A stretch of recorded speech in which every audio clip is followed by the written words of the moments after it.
하겠습니다. 우리 같이 말씀 보도록 할까요? 오늘 우리에게 주신 하나님의 말씀은 요한복음 8장 우리 1절서부터 11절까지입니다. 오늘 우리에게 주신 하나님의 말씀은 요한복음 8장 우리 1절서부터 우리 11절까지입니다. 다 찾으셔서요. 제가 한 절 읽고 여러분들이 한 절 읽고 이렇게 한 절씩 교독하시겠습니다.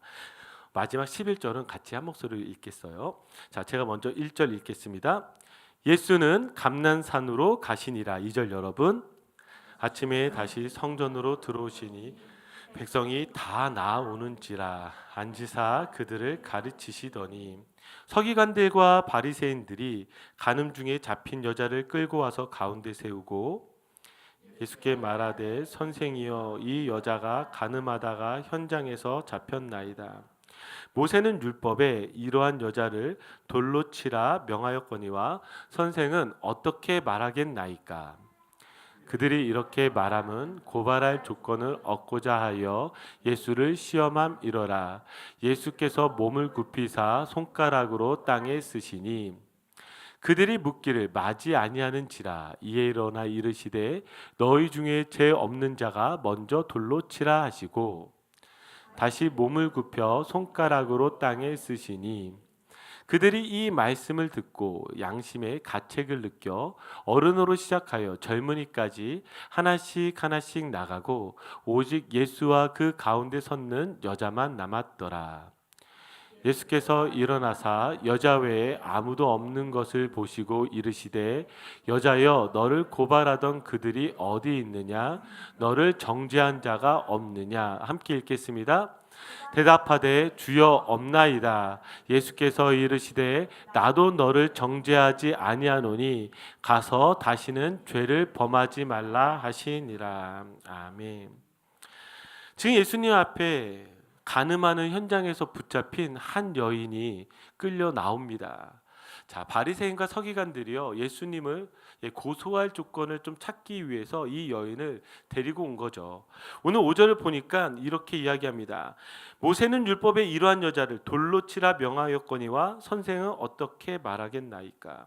자, 예수님이요 여기서 어떻게 대답하는지가 중요합니다. 왜냐하면 지금 바리새인들과 서기관들이 고소하려고 하고 있거든요. 무엇을 가지고? 율법을 가지고요. 왜 이게 문제가 될 수 있냐면 예수님이 이전서부터 가르치셨던 것이 있어요. 바로 이 죄인들에 대해서요. 예수님이 죄인들의 친구가 되어 주셨거든요. 그래서 예수님의 가르침대로라면 이 여인을 용서해 주어야만 합니다. 만약에요, 지금 예수님이 여기서 용서해 주지 않으면 어떤 일이 일어나는 거예요? 지금 예수님이 함께하던 그 죄인들, 그 사람들이요 이것에 대해서 실망할 수 있기 때문입니다. 근데 예수님이요 지금 이 율법을 지키고자 만약에 이 율법대로 이 여자를 돌로 치라고 이야기를 한다면 또 문제가 될 수 있어요. 왜냐하면 로마법에 의해서 걸리거든요. 이 사형은요 로마에 의해서만 할 수 있지 이 유대인들이 자의적으로 이 사형법을 집행할 수가 없습니다. 하여튼 지금 예수님이 이렇든 저렇든 어떤 것을 이야기하든 지금 이들이 질문하고 있는 거에 걸릴 수밖에 없는 상황이에요. 이때 예수님이 어떻게 하셨을까요? 자, 예수님이 어떻게 하셨는지가 6절서부터 8절까지 나왔는데 지금 예수님이 어떻게 하세요? 예수님이 몸을 굽혀서요 손가락으로 땅에 무언가를 쓰시기 시작합니다. 그리고 7절을 보니까 뭐라고 이야기하냐면 쓰시다가 일어나서 너희 중에 죄 없는 자가 먼저 돌로 치라 이렇게 말씀을 하세요. 그리고 8절을 보니까 다시 몸을 굽혀서 손가락으로 땅에 쓰기 시작하셨습니다. 자, 그러면 지금 예수님이 이렇게 이야기를 하니까 어떤 일들이 일어났을까요? 여기에 있던 지금 수많은 사람들이요 이 여자를 향해서 아무도 돌을 던지지 못하였습니다. 자기가 들던 돌을요 다 땅에 내려놓고 하나하나 돌아가기 시작했죠. 왜? 그러면 여기서 질문이 있을 수 있어요. 아니 도대체 이 말이 정말 사람들에게 양심의 가책을 느끼게 할까? 여러분 어떠실 것 같아요? 혹시 어제 다른 사람의 욕을 한 적이 있는 사람 손 들어 보실래요? 그러면 지난 한 주 동안 다른 사람 욕을 한 적이 있는 사람 한번 손 들어 보실래요? 거짓말 하시는 거죠? 분명 누군가 욕을 했을 것 같은데 지금 딱 두 사람 빼고요. 아, 저는 아니에요. 저는 욕하지 않았습니다. 예, 여러분 어떠세요? 다른 사람에 대해서 우리가 어떻게 판단하고 어떻게 생각하고 어떻게 결정합니까? 사실은요, 이 이야기 너희 중에 죄 없는 자가 먼저 돌로 쳐라 했을 때 사실 그 수많은 사람 중에 한 사람 정도 미친 척하고 여러분도 지금 손을 안 들었는데 돌을 던지지 않을까요? 왜 돌을 던지지 않았을까 고민해 본다면 지금 예수님이 땅에다가 무언가를 쓰셨기 때문이에요. 그래서 성경에서요 6절과 8절에 반복적으로 예수님이 지금 땅에 손가락으로 무언가를 썼다고 이야기를 하고 있습니다. 그럼 도대체 무엇을 썼을까? 저는 이걸 가지고 참 고민 많이 했습니다. 참 고민 많이 했는데요. 사실 중요한 거는요, 무엇을 썼는지 어느 학자도 혹은 어느 목사도 발견하지 못해요. 왜냐하면 성경이 이것에 대해서 정확하게 이야기하고 있지 않기 때문입니다. 제가 이 본문 때문에요, 이전에도 성경 공부할 때도 조금 머리가 아팠는데 다시 설교를 준비하면서도 참 마음이 힘들었어요. 왜냐하면 제 마음 가운데 흡족하게 혹은 이것에 대해서 이야기해 줄 수 있는 자료나 책들이 상당히 부족했기 때문입니다. 아마 제가 이 설교가 준비하는 게 제가 평소에 준비하는 거에 보통 한 5배에서 한 7배 정도 시간이 걸렸던 것 같아요. 정말 자료들을 많이 찾았거든요. 근데 제 마음에 남았던 것 중에 하나가 무엇이냐면 정말 이렇게 썼으면 사람들이 이 이야기에 돌을 던지지 않았겠다. 이 생각은 뭐냐면 이런 거예요. 예를 들어서 제사장 이한비는 어젯밤에 거짓말을 하였다. 그 다음에 바리새인 정다운은 헌금을 착복했다. 실제 그런 일이 아니라 그 맞아 이렇게 생각하지 마시고요. 예, 지금 거기에 있는 사람들 이름을 하나하나 쓰고요. 그리고 그 사람이 어떤 죄를 했는지 예수님이 만약에 쓰셨다면 거기에 감히 누가 내 죄가 지금 여기 막 남에게 걸리지 않은 나의 그 모든 죄가 거기 다 적혀 있는데 누가 감히 돌을 던질 수 있겠습니까? 죄 없는 자가 어디 있겠어요? 아마 돌을 내려놨을 거예요. 그런데 예수님이 이렇게 쓰신 것 같지는 않습니다. 그러면 예수님이 무엇을 쓰셨을까? 자, 이걸 조금 저희가 이해를 하려면 오늘 본문 말씀 2절을 보면 뭐라고 나오냐면 예수님께서 아침에 다시 성전으로 들어오시니 이렇게 기록되어져 있어요. 이 아침이라는 이 단어는 혹시 여러분들의 아침은 몇 시인가요? 주일은 10시요, 뭐 11시요, 뭐 9시요, 6시요. 뭐 각자가 다르겠지만 여기에 나와 있는 이 아침은 이른 아침입니다. 한국어 성경에선 단순하게 아침이지만 여기 이른 아침이에요. 근데 이상하잖아요. 왜 예수님은 지금 이른 아침부터 성전으로 갔을까요? 그리고 왜 이른 아침인데 여기에 많은 백성들이 있다라고 기록하고 있을까요? 그 이유는 자, 우리가 지난 7장을 좀 기억해 보실 필요가 있는데 이때 절기가 혹시 어느 절기인지 여러분 기억하세요? 제가 여러분들에게 한 설교 중에 여러분들 제일 어려워했던 설교가 초막절 설교였어요. 막 그림 여러 장 기억이 안 나시죠? 이래서 목사할만 해요. 1년 후에 했던 설교 또 해도 기억을 못 해주시니까 얼마나 감사한지. 지금 절기가 어느 절기냐면 초막절이에요. 자, 우리 한번 볼까요? 요한복음 7장 2절. 자, 지금 어느 절기냐면 초막절이에요. 근데 예수님이 이 초막절기 중에서 7장 때 언제 사역을 하셨냐면 자, 7장 37절을 보시면 명절 끝날 그 큰 날에 예수께서 서서 외쳐 이르시되. 자, 이 명절 끝날이라는 건 무엇이냐면 초막절은요 7일 동안 이 행사가 벌어지게 됩니다. 그러니까 7일 동안이니까 명절 끝날이면 며칠째 되는 날이죠? 7일째 되는 날이에요. 지금 예수님이 7일째 되는 날에 그렇게 성전에서 이 일들을 행하시고 그 다음에 8장으로 넘어온 거예요. 그러니까 어떤 날이 되는 거예요? 7일째 다음째 되는 날이죠. 자, 그럼 이 7일째 다음 날이 어떤 날이냐면 여러분들 아마 교회를 다니시면서도 성경 공부를 제대로 해보시지 않으신 분들은 어쩌면 교회를 오래 다니고 성경 공부를 해도 처음 듣는 말일 수 있어요. 초막절 다음 날이요, 히브리인들에게는 특별한 날이었어요. 이 날을 쉬미니 아제레트라는 날인데요, 성경에도 나와 있습니다. 레위기 23장 36절에 뭐라고 이야기하고 있어요? 8째 날에는 너희는 성회로 모여서 여호와께 화제를 드렸지니. 그리고 이 날을 안식하며 지키라 그래요. 그러니까 초막절 이 7일 동안 그 행사들을 치르고 마지막 8일째는 뭐예요? 안식하라고 이야기를 하는 것이죠. 자, 그러면 왜 제 이야기를 하냐면 여기에 있는 이 사람들이 7일째 동안 행사를 하고 여기에 마지막에 성회를 드리기 위해서 여기에 모였느냐? 아니요. 그거보다 제가 좀 더 정확하게 설명할게요. 초막절 7일째 때 했던 행사가 있습니다. 이 초막절 7일째 때 이 7일째 되는 날을요. 무슨 날이라고 부르냐? 호산나 라바라고 해요. 호산나 라바는 어떤 날이냐면요. 여러분 이게 보이세요? 이게 무슨 그림 같아요? 이 사람들이 뭐 하고 있는 것 같아요? 이 7일째 되는 날에는요, 이 사람들이 밤새 축제를 벌입니다. 이 축제를 뭐라고 이야기하냐면 관제의 축제예요. 여러분 혹시 관제가 뭔지 기억나세요? 관제는요, 이 실로암 못에서 물을 길어다가 제단에다 물을 뿌리는 것을 관제라고 합니다. 왜 제단에다 물을 뿌렸죠? 우리의 죄를 사하여 주시는 그 하나님 앞에 우리의 죄를 정결케 해달라는 그 제사 의식으로서 관제를 드렸거든요. 그 관제가 다 끝나고 7일째 밤이 되면 여기 보이세요? 이 여인의 뜰이에요. 여기가 이 여인의 뜰에 이 밤에 횃불을 쫙 펼쳐놓고 그리고 여기 이쪽 양쪽 계단에 이 제사장의 찬양대가 은나팔을 들고 막 찬양을 하기 시작합니다. 그러면 여기에 수많은 제사장서부터 바리새인, 서기관들 그리고 예배 온 순례자들이 이곳에서 횃불을 들고요. 이렇게 이걸 저글링이라고 하죠. 횃불을 돌리면서 춤을 추면서 노래를 부르면서 밤새도록 노는 거예요. 밤새도록 축제. 그냥 여러분들이 옛날 과거를 생각해 보시면 젊은 시절에 여러분 클럽 다녀보셨죠? 밤새 막 조명에 춤추고 저만 가봤나요? 예, 하여튼 그럼 지금 분위기인 거예요. 지금 막 사람들이 막 기뻐하면서 축제를 벌이는 거예요. 그러니까 사실은 왜 이렇게 제사장들이나 왜 율법학자들이 되게 권위 있고 위엄 있고 막 이렇게 무게 잡잖아요. 유일하게 이 날이 이 사람들에게 합법적으로 춤추면서 노래하면서 막 노는 날이에요. 언제까지요? 밤새도록.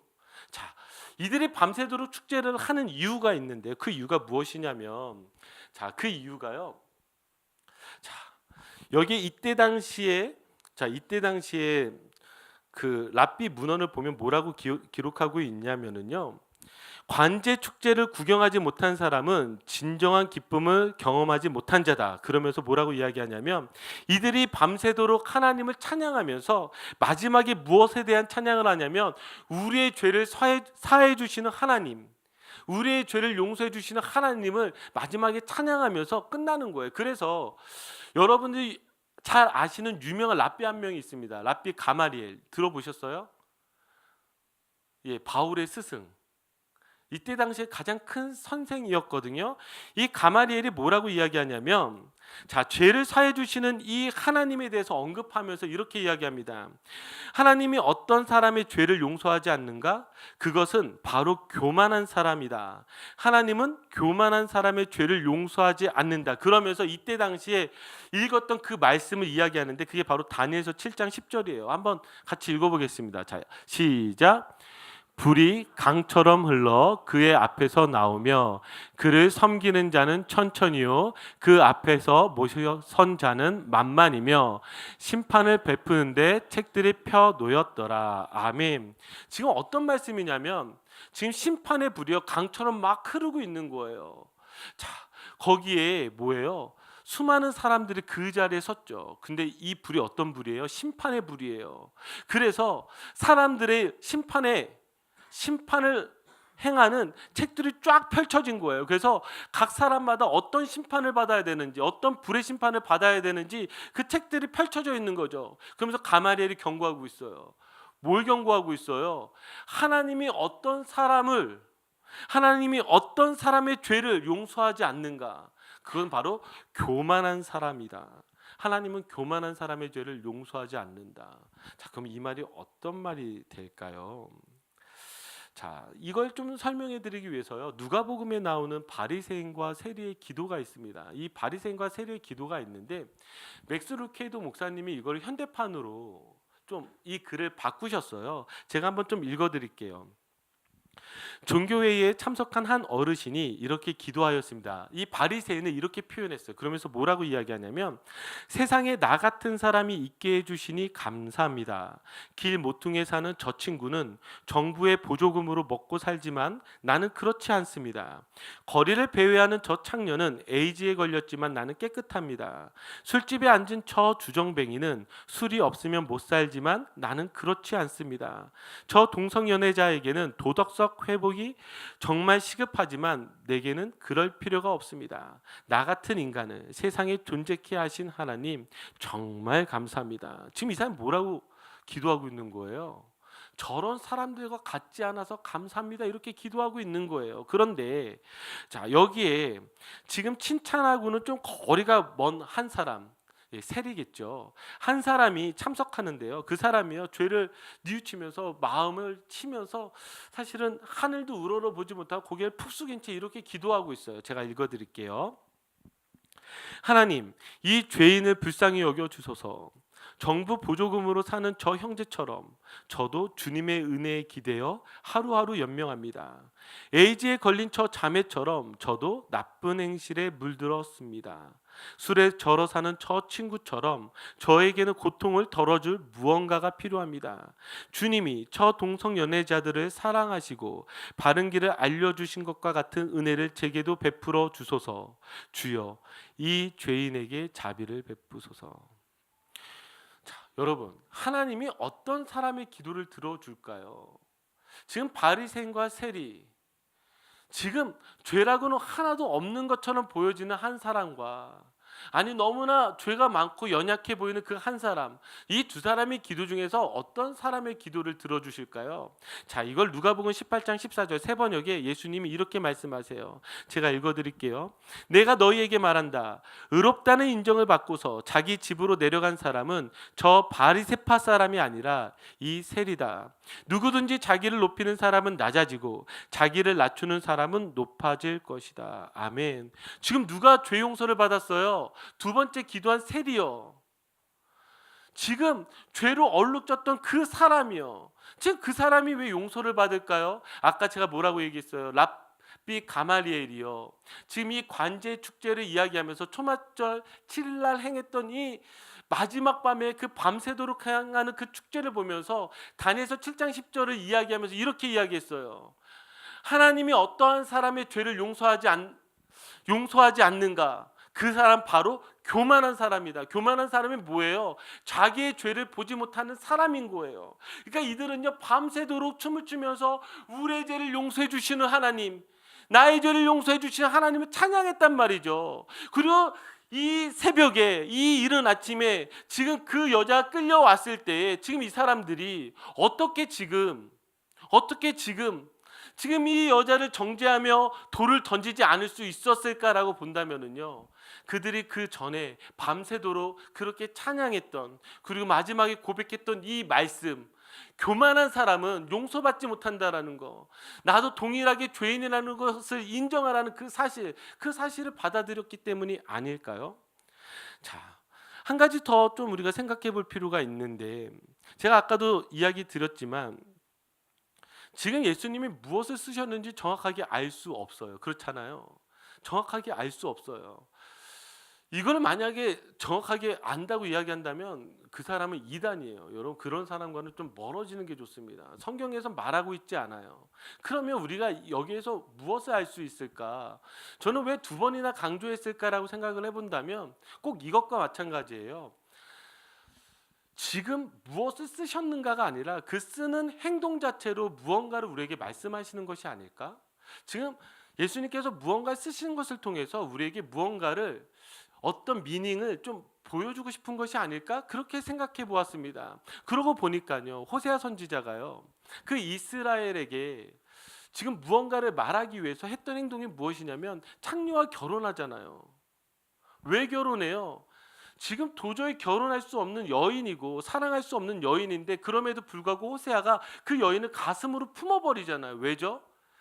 이 행동을 통해서요, 하나님이 이스라엘을 향해서 어떻게 사랑하신지 말씀하시는 거예요.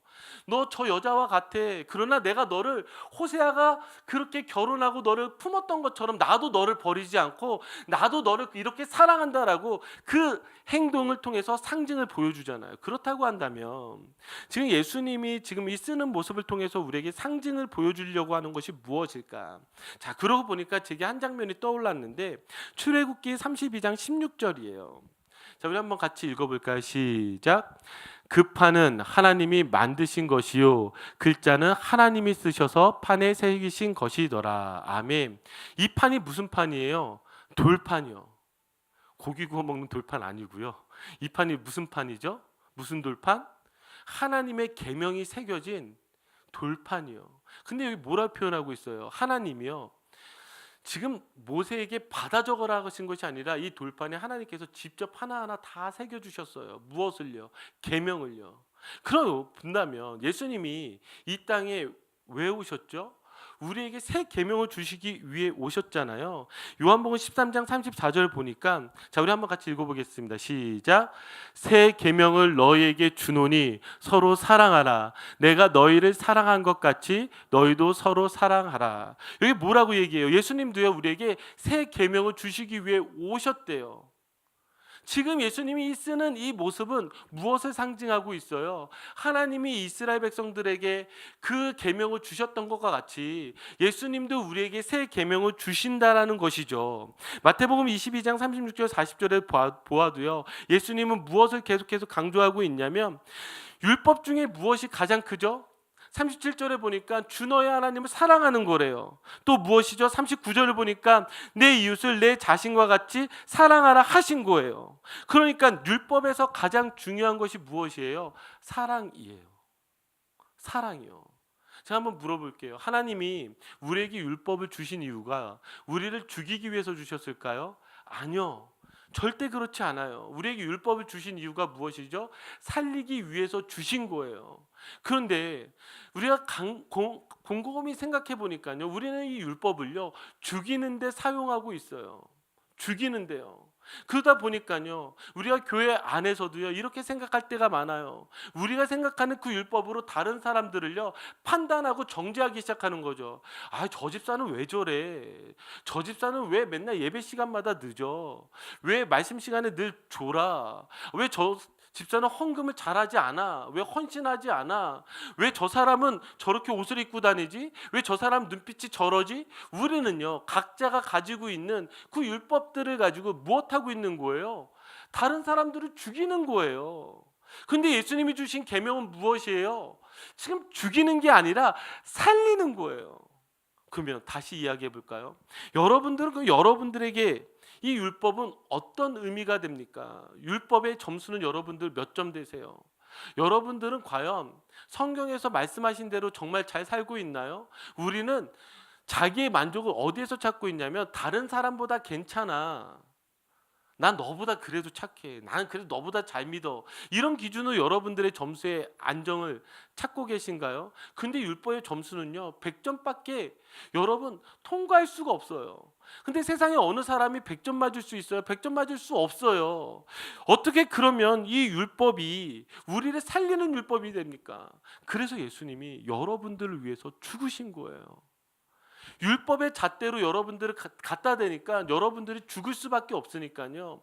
예수님이 여러분들을 위해서 그 십자가를 지시고 여러분들이 그 죄의 대가를 치러버린 거예요. 그래서 여러분들이 산 것은, 율법에서 살 수 있는 이유는요, 예수님이 여러분들을 위해서 십자가에서 죽으셨고 여러분들을 다시 살리셨기 때문인 것이죠. 우리 이거 믿는 거잖아요. 이게 복음이잖아요.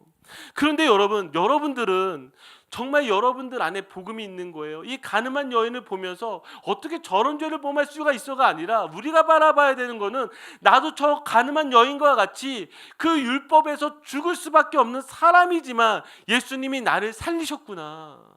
예수님이 저 십자가에서 내 죄값을 치러주셨구나. 그래서 나 같은 사람이 살 수 있겠구나. 바로 그것을 깨달아야 되는 것이죠. 그러니까요. 이걸 깨닫는 사람이 어떤 사람이 되는 거예요? 교만한 사람이 아니라 겸손한 사람이 되는 거예요.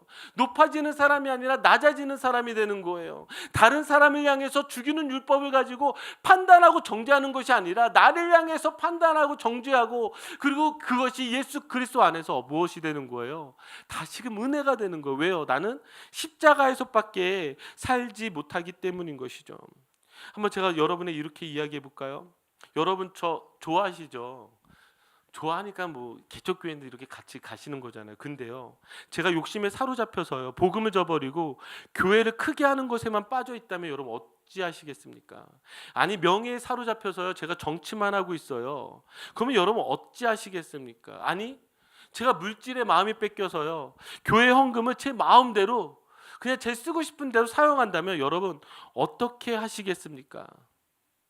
아니면 제가 여러분들을 판단하고 제가 좋아하는 사람하고만 제가 친하게 지내고 제가 여러분들 뒤에서 욕하고 다닌다면 여러분도 어찌하시겠습니까? 그래도 저를 받아주시겠습니까?